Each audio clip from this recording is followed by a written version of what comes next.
Oke, selamat datang kembali. Siap-siap karena dunia pendidikan di Indonesia bakal berubah total. Coba dibayangin, anak SD sekarang belajar coding dan AI. Iya beneran, ini bukan cuma mimpi, tapi bagian dari kurikulum baru 2025 yang akan kita kupas tuntas hari ini. Dan ini bukan perubahan biasa loh, ini fundamental banget. Yep, Anda nggak salah dengar. Pertanyaan yang ada di layar ini nih yang bikin heboh. Coding dan artificial intelligence masuk kurikulum sekolah dasar? Ini salah satu terobosan yang paling mengejutkan deh. Bakal jadi mata pelajaran pilihan. Penasaran kan gimana ceritanya? Yuk kita bedah bareng-bareng. Nah, pertama-tama, penting banget nih untuk kita pahami, ini bukan sekedar update kurikulum biasa, bukan cuma ganti buku, ini benar-benar merombak cara kita memandang pendidikan. Jadi, dalam beberapa menit ke depan, kita bakal coba lihat sebenarnya apa sih artinya semua ini buat anak-anak kita, buat kita sebagai orang tua, dan tentunya buat para guru di seluruh Indonesia. Oke, jadi dari mana semua ini bermula? Dari sini nih. Ada dokumen resmi namanya Permendikdasmen nomor 13 tahun 2025.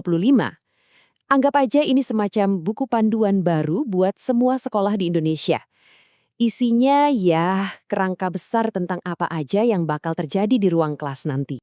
Tapi tunggu dulu, sebelum kita ngomongin mata pelajaran baru yang keren-keren kayak coding tadi, kita harus paham dulu jiwanya, filosofi di baliknya. Ibarat mau bangun rumah, kita harus ngerti dulu fondasinya kan? Nah, kita perlu ngerti dulu cara berpikir baru di balik proses belajar mengajar ini. Jadi, apa sih sebenarnya pembelajaran mendalam ini? Kedengarannya keren ya? Intinya, seperti yang bisa Anda lihat di sini, fokusnya itu geser total. Udah bukan zamannya lagi cuma menghafal tanggal atau rumus. Tujuannya sekarang adalah menciptakan pengalaman belajar yang nyambung, yang sadar, punya makna, dan yang paling penting, bikin anak-anak seneng belajar. Filosofi ini punya 3 tiang utama. Gampang kok ngingetnya. Pertama, berkesadaran. Maksudnya, siswa itu jadi kapten di proses belajarnya sendiri, bukan cuma penumpang. Mereka tahu mau kemana dan kenapa. Kedua, bermakna. Pelajaran di kelas itu harus nyambung sama kehidupan sehari-hari, bukan cuma teori di awang-awang. Dan yang ketiga, menggembirakan. Sekolah harus jadi tempat yang asyik, yang bikin penasaran, di mana anak-anak gak takut buat bertanya. Dan tahu nggak yang keren? Ide-ide yang kedengarannya modern ini ternyata akarnya dalam banget di sejarah pendidikan kita sendiri. Coba lihat kutipan dari Ki Hajar Dewantara ini. Beliau udah dari dulu ngajarin sistem Among dengan 3 prinsipnya. Asah, asih, dan asuh. Menajamkan pikiran, mendidik dengan kasih sayang, dan membimbing. Kurikulum baru ini rasanya kayak menghidupkan kembali semangat yang luar biasa ini. Oke, dari filosofi yang keren tadi, sekarang kita turun ke lapangan. Gimana sih bentuk konkretnya di dalam kelas? Jadi, jadwal pelajaran anak-anak kita nanti bakal kayak gimana ya? Nah, kita mulai dari SD. Ada 2 perubahan besar yang paling kelihatan, khususnya mulai kelas 3. Yang pertama, bahasa Inggris sekarang jadi mata pelajaran wajib, bukan pilihan lagi. Kedua, IPA dan IPS nggak lagi dipisah-pisah. Keduanya digabung jadi satu mata pelajaran baru yang namanya IPAS.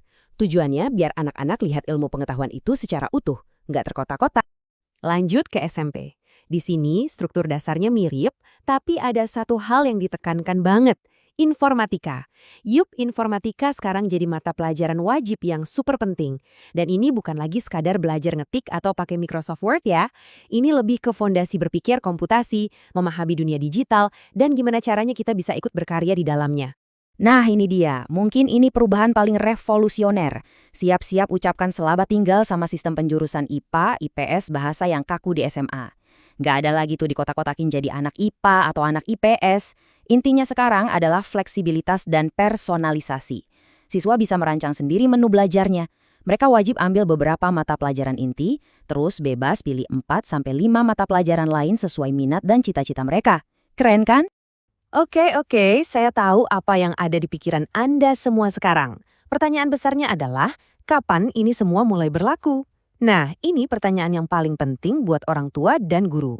Yuk kita lihat timeline atau peta jalannya. Penerapannya ini nggak langsung simsalabim semua sekolah berubah serentak. Nggak gitu. Ini bakal dilakukan bertahap, kayak roll out gitu. Dimulai dari kelas-kelas pintu masuk di setiap jenjang, kelas 1, 4, dan 7 untuk SD SMP, dan kelas 10 untuk SMA. Nah, catat tanggalnya nih, di tahun ajaran 2025-2026, mata pelajaran pilihan yang kita bahas di awal tadi, coding dan AI, akan mulai ditawarkan di sekolah. Ini yang paling ditunggu-tunggu kan? Jadi, Kesimpulannya, kita ini sedang berdiri di awal sebuah babak baru pendidikan di Indonesia. Fokusnya udah jelas banget. Pembelajaran yang lebih dalam, fleksibilitas buat siswa, dan tentunya keterampilan yang relevan buat masa depan. Pertanyaan penutupnya bukan lagi apa yang berubah, tapi bagaimana semua perubahan ini akan membentuk generasi penerus kita. Ini lebih dari sekedar ganti kurikulum. Ini adalah investasi besar untuk masa depan Indonesia. Sesuatu yang patut kita kawal dan saksikan bersama-sama.